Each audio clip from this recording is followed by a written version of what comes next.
시간이 되었으므로 기도를 드리고 이렇게 말씀을 나누겠습니다. 제가 기도하겠습니다. 사랑하는 하나님 아버지, 오늘도 이렇게 예배로 서로 마주할 수 있게 해주셔서 감사합니다. 아버지 하나님, 교회가 이렇게 어려운 시간 중에 있었습니다.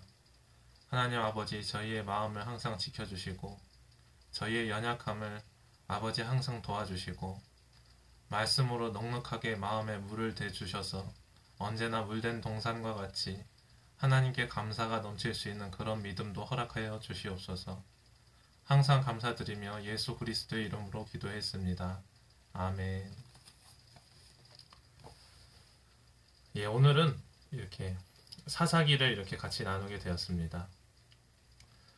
오늘 사사기 말씀을 이렇게 나누기 전에 먼저 처음에 찾아볼 말씀이 있습니다.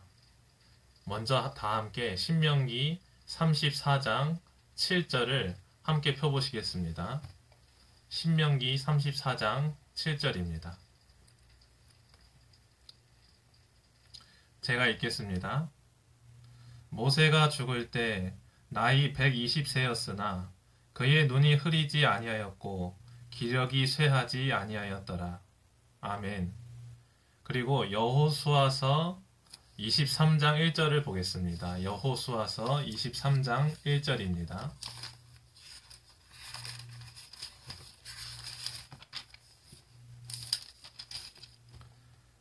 여호수아서 23장 1절을 제가 읽겠습니다.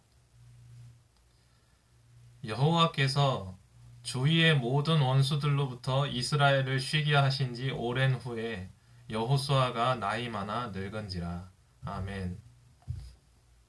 성도 여러분, 사사기의 내용을 이해하기 전에 여호수아와 모세의 차이점을 짚고 넘어가야만 됩니다. 방금 신명기에서는 이르기를 모세가 죽을 때 나이가 120세였으나 그의 눈이 흐리지 아니하였고 기력이 쇠하지 아니하였다라고 말하고 있습니다. 그 뒤의 내용은 여호수아에게 안수를 하고 자기가 가지고 있었던 리더십을 인수인계하는 장면입니다. 그러나 여호수아서에서는 여호와께서 주위의 모든 원수들로부터 이스라엘을 쉬게 하신 지 오랜 후에 여호수아가 나이 많아 늙은지라라고 되어 있습니다. 이 성경은 모세와 여호수아를 대조하고 있습니다.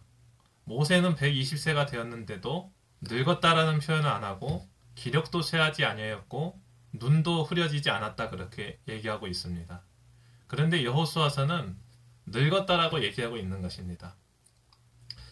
여호수아는 모세가 자신을 세운 것과 같은 차세대 리더, 자신과 같은 그런 지도자를 준비하지 못했습니다. 여호수아는 민수기에서 경계하였던 예배보다 전쟁에 함몰되어 있는 삶을 살다가 예배를 중히 여기도록 하는 그런 다음 중재자를 세우지 못했던 것입니다. 이런 차원에서 모세는 여호수아를 준비시켰기 때문에 여호수아가 리더십을 계승함으로 말미암아 모세는 늙었어도 늙지 않은 것처럼 평가받았다는 것입니다. 여호수아는 자신을 뒤이을 그런 예배 중심형 리더십을 준비하지 않았기 때문에 마치 여호수아의 늙음이 이스라엘의 예배의 쇠퇴를 암시하듯 기록된 것입니다. 그가 유언으로 여호수아서 마지막에 강하게 설교하였다 하더라도 다음 세대는 함께 동행할 수 있는 팔팔한 지도자가 없이는 반드시 변질되기 마련입니다.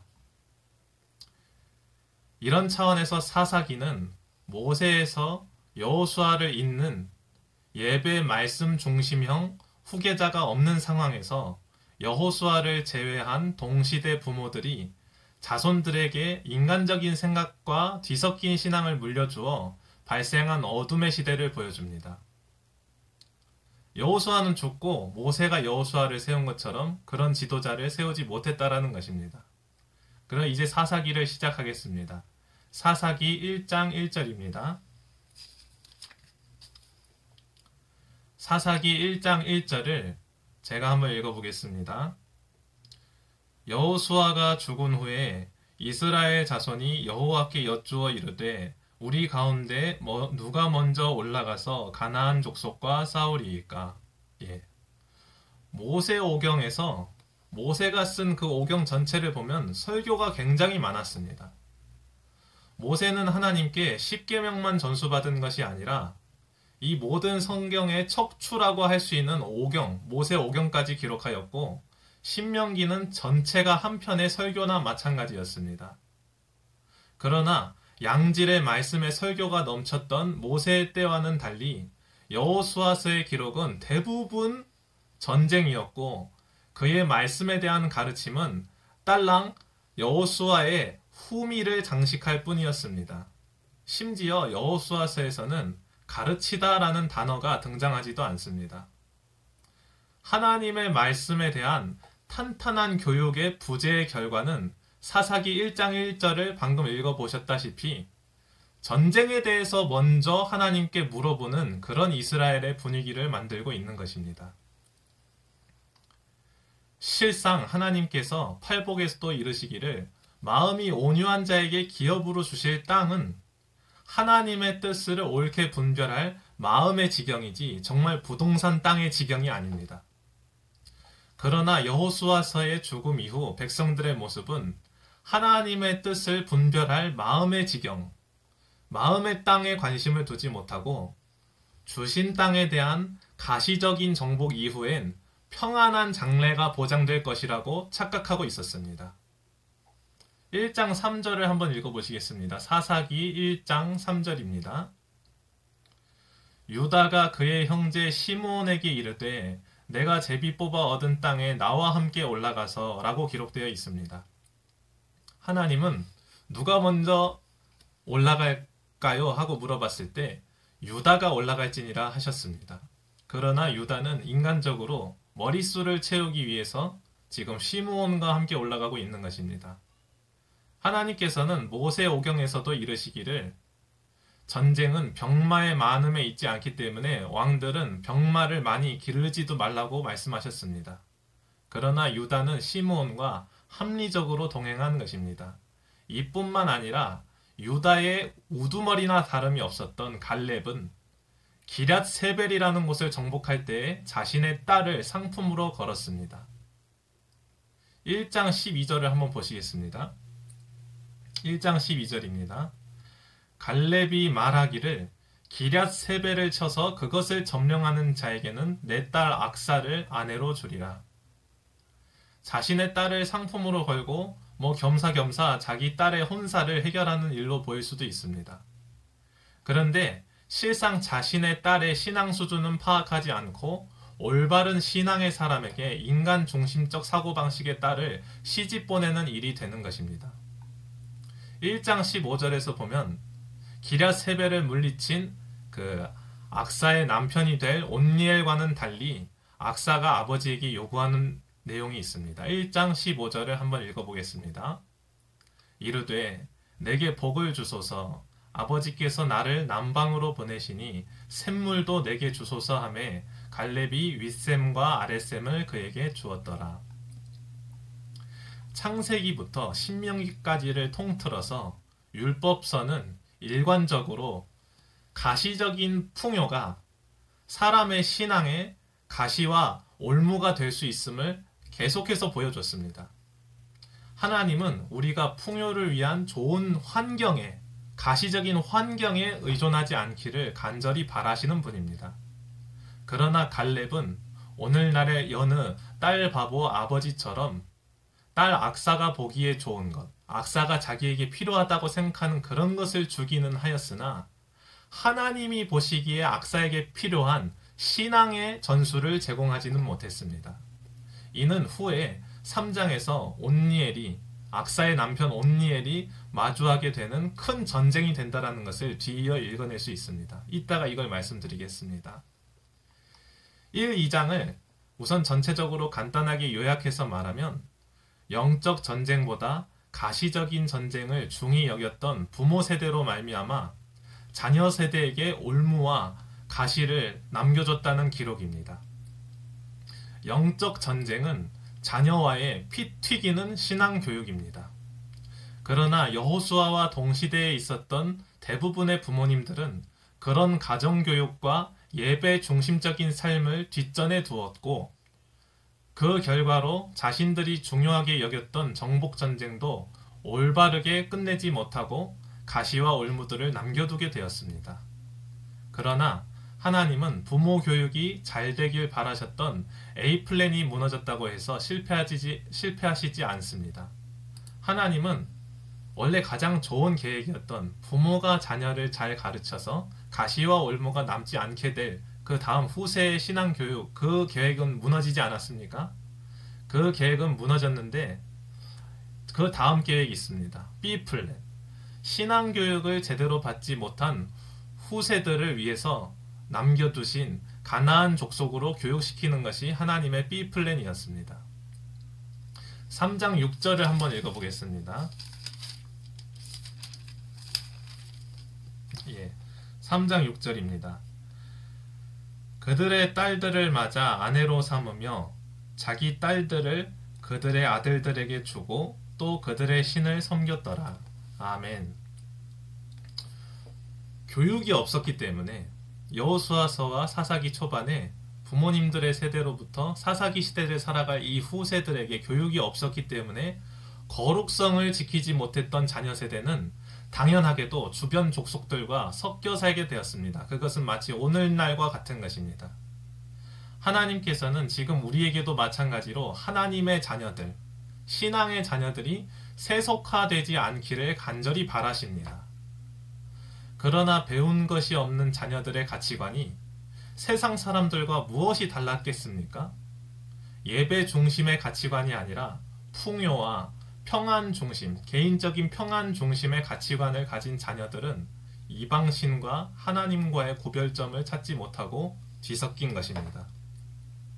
3장 7절을 또 보겠습니다.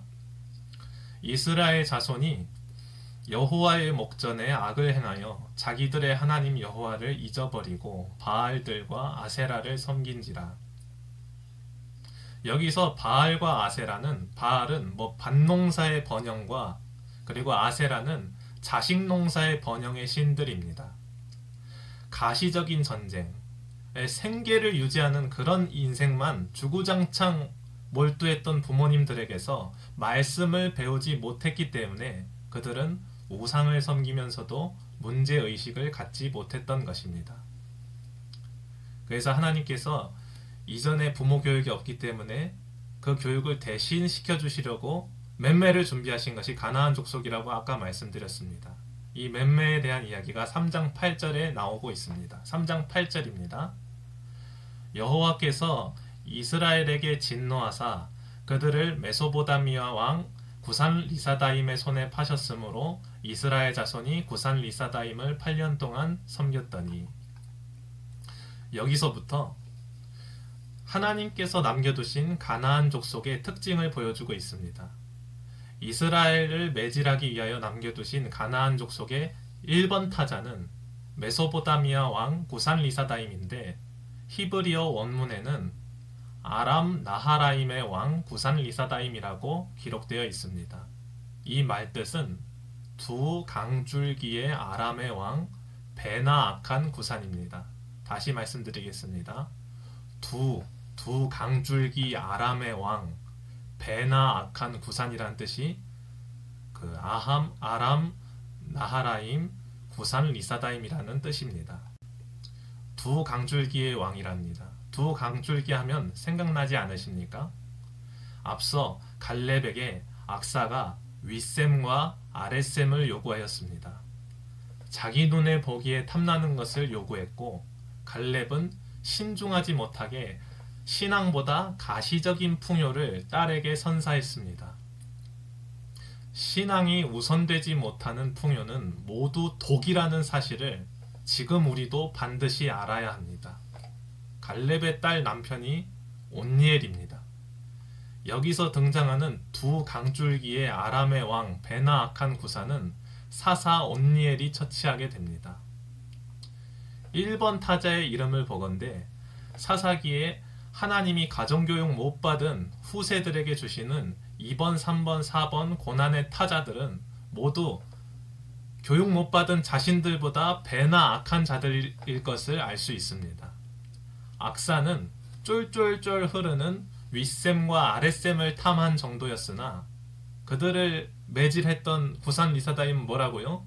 그렇게 풍요를 우선했던 결과가 셈 정도가 아니라 두 강의 주인 구산이 베푸는 식민 통치였습니다. 이로 보건대 하나님보다 우선했던 악사의 작은 욕심, 그리고 우리의 작은 욕심들은 반드시 더 큰 무서운 통치권으로 나타나 우리를 압제하는 통치자처럼 우리에게 군림한다는 사실을 사사기에서 알 수 있는 것입니다. 2번 타자는 에글론입니다. 3장 12절을 한번 읽어보겠습니다. 3장 12절입니다. 이스라엘 자손이 또 여호와의 목전에 악을 행하니라. 이스라엘 자손이 여호와의 목전에 악을 행함으로 여호와께서 모압 왕 에글론을 강성하게 하사 그들을 대적하게 하시매. 에글론이라는 단어는 둥글둥글한 송아지라는 뜻의 이름입니다. 말 그대로 그는 뚱돼지였습니다.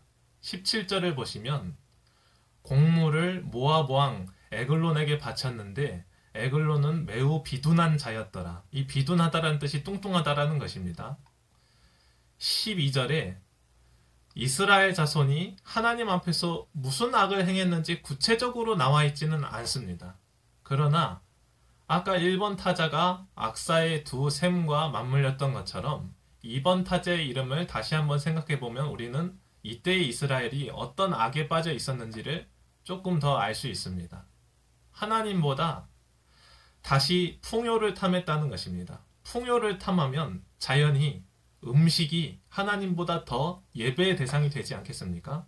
우리가 풍요로워지면 음식도 예배의 대상이 되는 것입니다.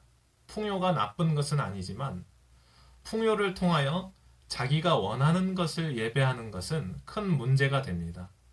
만약 하나님께서 우리를 풍요롭게 하신다면 풍요를 사명으로 맡기신 것이지 우리의 만족을 위해서 풍요 자체를 예배의 대상으로 삼으라고 주신 것이 아닙니다. 비둔한 자 에글론, 당시 이스라엘 백성 중에도 풍요로 말미암아 음식을 탐하는 자들이 많았음을 단번에 알 수 있는 것입니다. 하나님이 사사 에훗을 통하여 에글론을 죽이시는 장면을 보십시오. 21절부터 22절입니다. 3장 21절 22절입니다.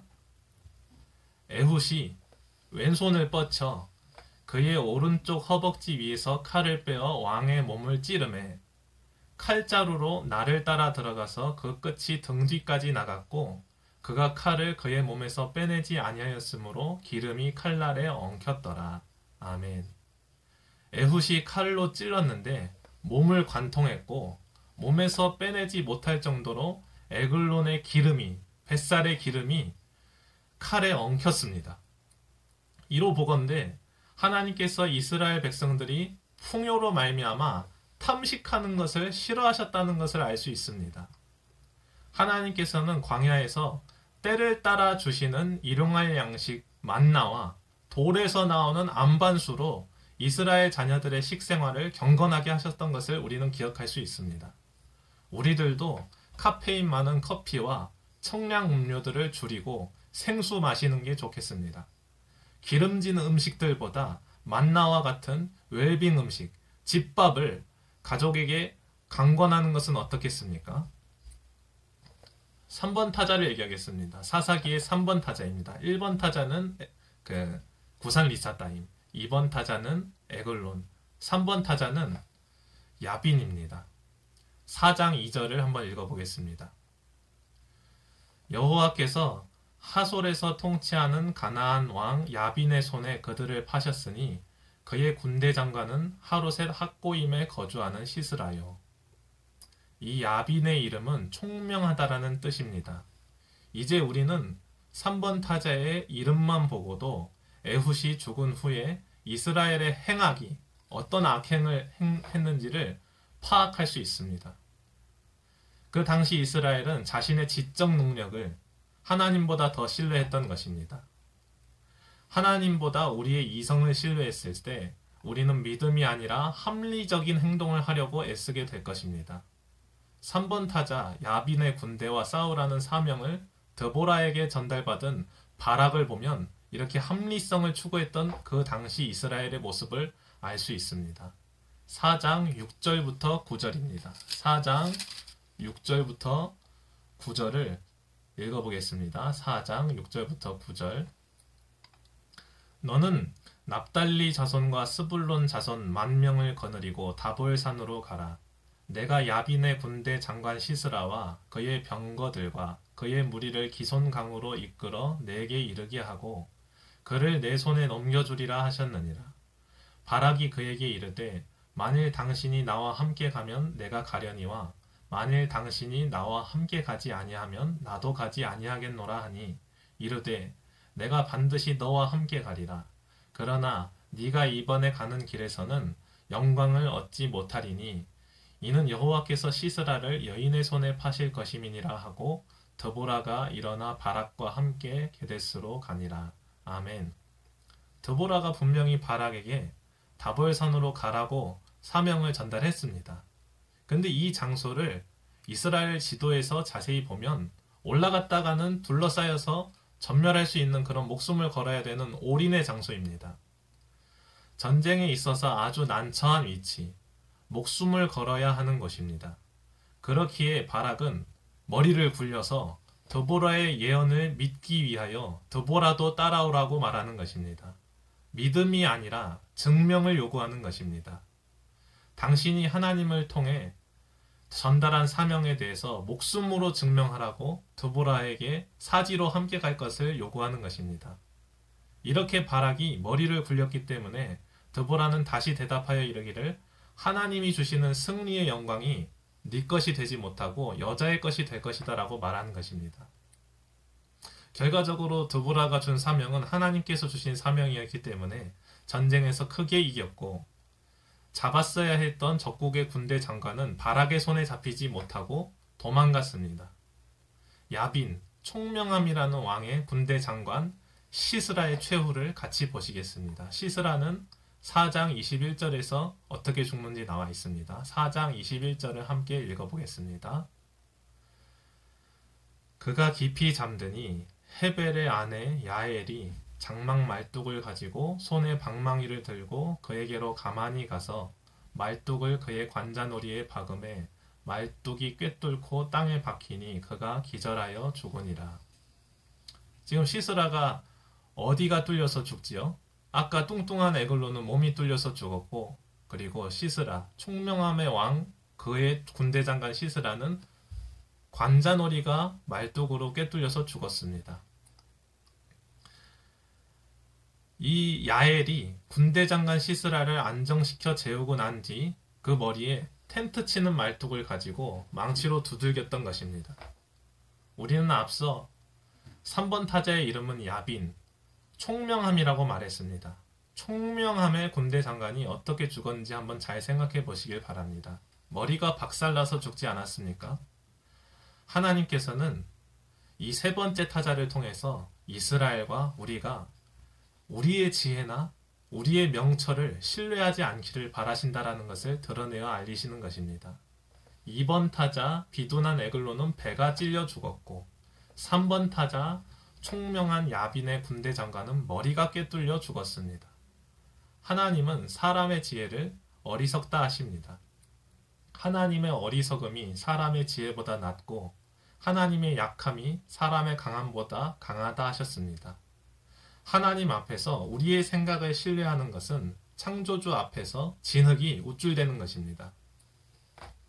하나님은 총명함이라는 야빈의 신하 시스라의 그 관자놀이를 꿰뚫으심으로써 자녀 이스라엘이 하나님보다 이성을 신뢰하거나 지적 유희에 빠져 우쭐대는 삶이 되지 않기를 간절히 바라셨던 것입니다.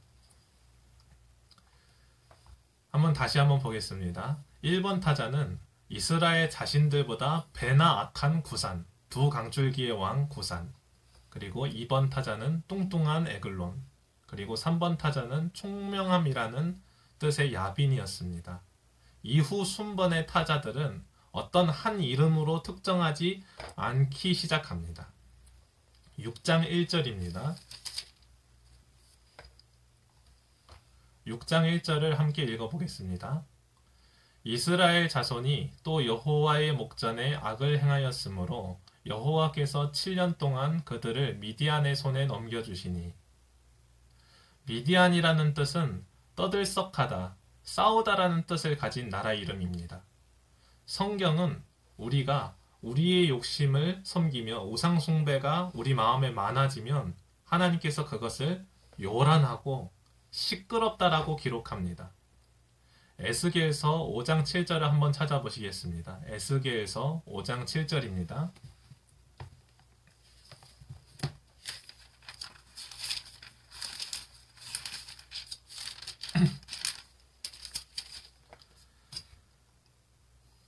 에스겔서 5장 7절을 찾으셨으면 함께 읽어보겠습니다. 그러므로 나 주 여호와가 말하노라.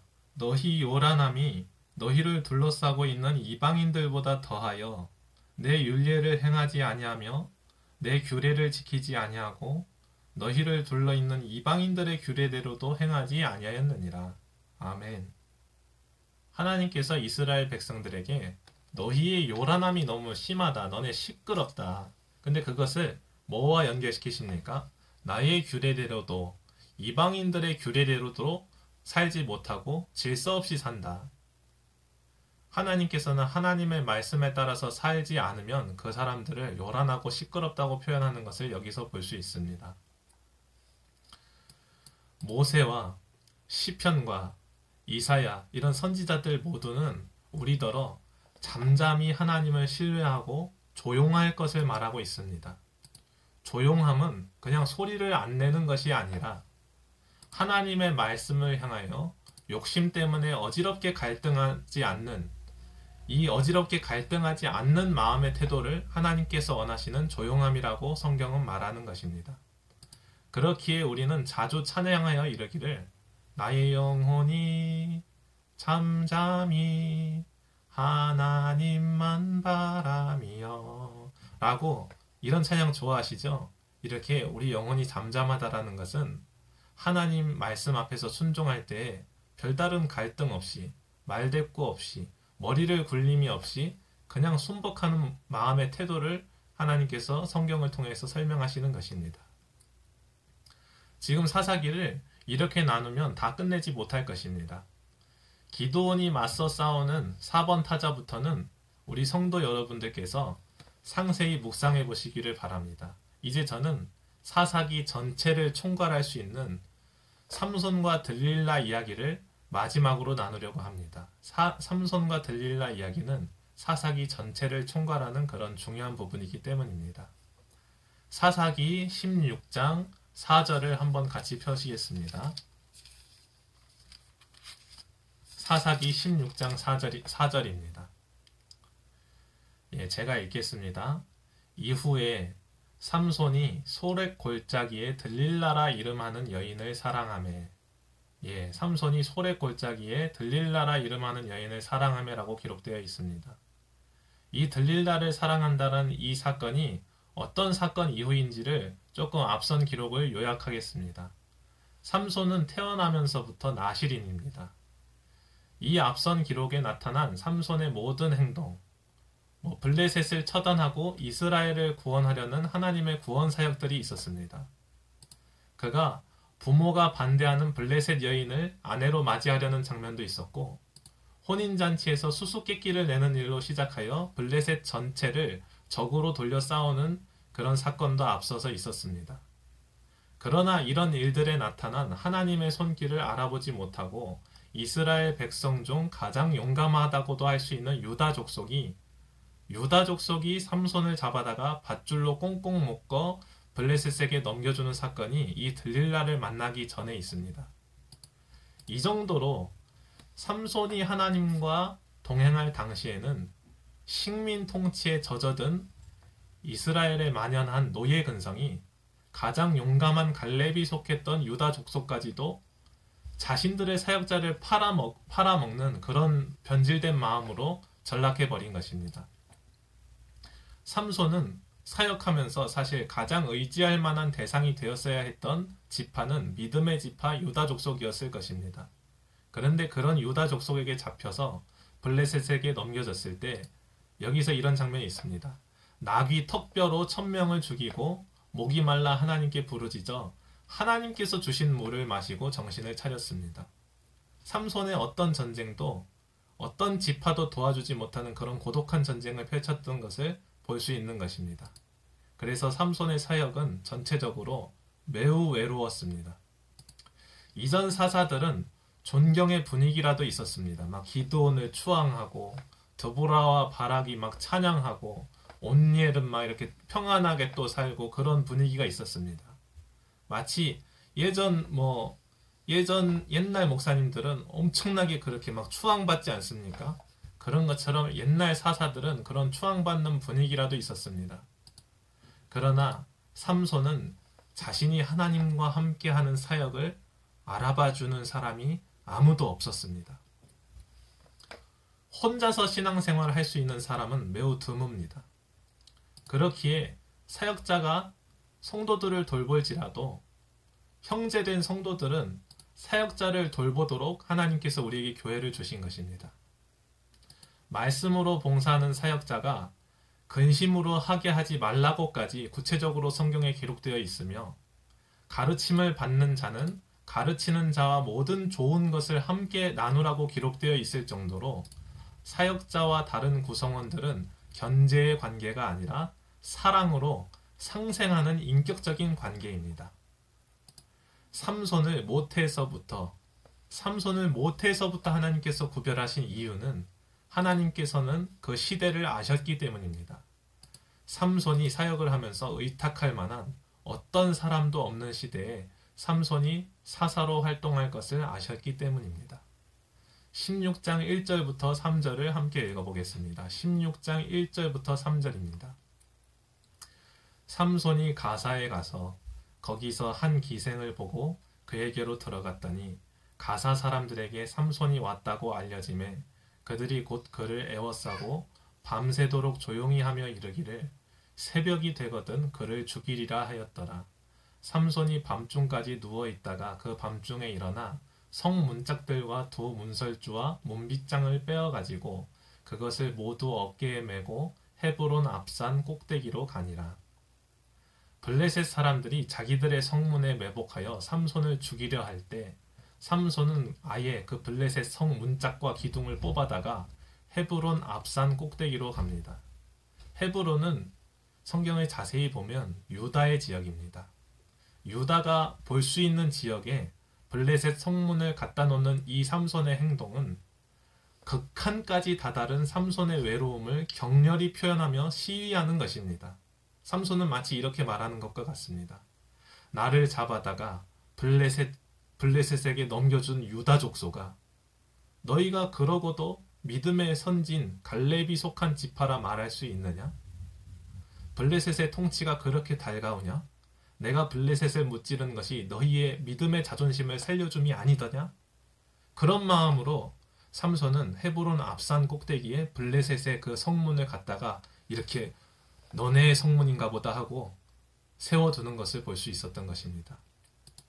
이런 삼손의 처절한 고독 이후에 삼손은 의탁할 만한 사람이 아닌, 믿을 만한 사람이 아닌 들릴라라 이름하는 여인을 사랑합니다. 들릴라라는 이름은 허약해지다, 억압당하다, 나른해지다, 가난해지다라는 뜻의 이름입니다. 마치 그 이름만 보고도 삼손은 불쌍한 삼손 자신의 처지를 알아주는 것만 같은 이름이었을 것입니다. 그러나 그 틈을 놓치지 않고 이스라엘의 대적 블레셋의 군주들은 들릴라에게 거래를 요청했고 삼손의 힘에 비밀만 캐내기만 한다면 천문학적인 금액을 제공하겠다고 약조했습니다. 들릴라는 자신에게 빠져있는 삼손에게 계속해서 비밀을 캐묻습니다. 삼손이 그 비밀에 대해서 물어볼 때마다 그냥 이렇게 대답은 해줬는데 그거 진짜로 대답을 안 해주지 않았습니까? 근데 대답할 때마다 블레셋 사람들이 매복했었던 블레셋 사람들이 나왔고 삼손은 들릴라에게 속았음을 알고도 들릴라를 사랑하여 떠나지 못했습니다. 결국에는 들릴라가 더욱 재촉하고 힘들게 해서 자신의 나실인 된 것과 그거에 대한 비밀을 진심으로 발설하여 삼손 두 눈이 어떻게 되죠? 뽑혔습니다. 이런 삼손과 들릴라의 사건, 이 사건은 사사기 전체에서 이스라엘 백성과 하나님의 모습을 요약해서 보여줍니다. 이스라엘 백성은 들릴라와 같은 죄악의 달콤함으로 유혹이 올 때 쉽게 넘어갔습니다. 넘어가면 뒤이어 매복한 듯이 고난이 닥치는데도 그 고난이 사라지면 언제 고난을 당했었냐는 듯이 다시 죄악과 버무러졌습니다. 이스라엘 백성이나 이 한 사람의 삼손이나 빛보다 어둠에 더 중독되었고, 이스라엘 백성도 사사기에서 시간이 지날수록 선악을 분간하지 못하는 영적 소경, 눈깔이 빠진 모습을 보여줬고, 삼손도 빛보다 어둠을 사랑하다가 정말로 어둠을 사랑하니까 하나님께서 두 눈을 뽑아버리셨습니다. 또한 삼손과 들릴라 사건 속에서 삼손의 모습은 이스라엘뿐만 아니라 이스라엘을 사랑하신 하나님의 모습도 보여줍니다.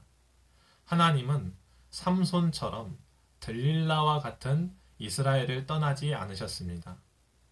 매번 속이는 들릴라와 같은 이스라엘이 매복한 죄악을 다시 꺼내면서 배신함에도 불구하고 이스라엘을 떠나지 않으셨습니다. 심지어 하나님께서는 삼손과 같이 진심을 드러내어 자꾸 사사들을 보내시지 않습니까? 너희를 그래도 사랑한다, 그래도 사랑한다라는 진심을 드러내다가 삼손이 두 눈이 뽑혔듯이 눈에 넣어도 안 아플 자기의 아들 예수 그리스도를 우리를 위해서 십자가에 지금 못 박으시기까지 하신 것입니다. 우리는 삼손이나 이스라엘 같이 빛보다 어둠을 사랑하며 영적 맹인으로 살고 있지는 않습니까? 들릴라와 같이 매번 삼손 같은 하나님을 속이는, 우리를 사랑하시려고 눈동자 같은 아들을 버리신 하나님의 처절한 사랑을 매번 배신하고 있지는 않습니까? 계속해서 우리의 죄악을 매복시켜두고 하나님께 용서를 구하는 척하며 진실한 사랑은 버린 채로 지내고 있지는 않습니까? 우리가 앞으로도 우리의 개인적인 안위를 위하여만 살고 예배된 삶을 가벼이 여긴다면 우리뿐만 아니라 우리의 후손들은 시간이 지날수록 사사기의 백성들처럼 하나님을 우리보다 더 아프게 해드리며 살아가게 될 것입니다. 그 사람들, 그 후손들 중에는 하나님의 마음을 대변하려는 소수의 사사와 같은 사람들이 심히 고통당하며 삼손처럼 외로움에 몸부림치다 죄악을 잠깐 의탁하여 눈이 뽑히는 자손들도 있을 것입니다. 우리는 지금부터 하나님을 아프게 해드리는 작은 죄악들을 커지기 전에 뿌리 뽑아야만 합니다. 죄를 지을 시간을 아껴 서로를 사랑하는 시간들을 가지고 성도들이 서로 사랑해야만 합니다. 부족하지만 하나님께서 세워주신 사역자들과 서로 인격적으로 교류하여 외로움에 실족해버린 삼손과 같은 사역자들이 생기지 않도록 서로 돌보아야만 하는 것입니다. 사사기는 하나님의 말씀을 가벼이 여긴 한 세대로 말미암아 얼마나 많은 세대가 슬프고 괴로워졌는지를 적나라하게 보여주는 책입니다. 가정교육을 통해서 부모와 자녀들이 서로 참 아버지 되시는 하나님의 훈육 아래에서 영적 전쟁에 익숙해지지 않는다면 우리는 외면했던 영적 전쟁은 가시적인 무서운 진짜 고난으로 실제가 되어 나타날 것입니다. 부모 세대에는 경험해 본 적도 없는 잔혹한 시대가 우리 자녀들에게 펼쳐진다면 그보다 더 슬픈 일이 어디 있겠습니까? 모세 시대와 여호수아 시대의 선조들이 사사기에 살아가고 있는 자기 후손들이 당할 고난을 상상이라도 했겠습니까? 알아서 되겠지라고 생각하는 작은 안일함으로 교육을 외면해버리면 사사시대라는 커다란 암흑기를 가져오게 된다라는 것을 눈여겨보시는 성도 여러분들이 되시기를 간절히 기도합니다. 마지막으로 저희는 지금 무엇의 다스림을 받고 있습니까? 온 세상이 코로나라는 그런 전염병의 다스림을 받고 있고, 심지어 우리의 가까이에도 그런 다스림이 뻗치고 있었습니다. 그런데 이 코로나라는 단어는 라틴어에서 같은 음역으로 코로나는 이런 뜻을 가지고 있습니다. 라틴어에서 코로나라는 음역은 왕관이라는 뜻입니다. 우리가 정말로 작은 죄들을 뿌리 뽑기 위해서는 그 죄된 행동들을 이렇게 하나 둘 버리는 걸로는 부족합니다. 왕이 바뀌어야만 됩니다. 코로나는 왕관입니다.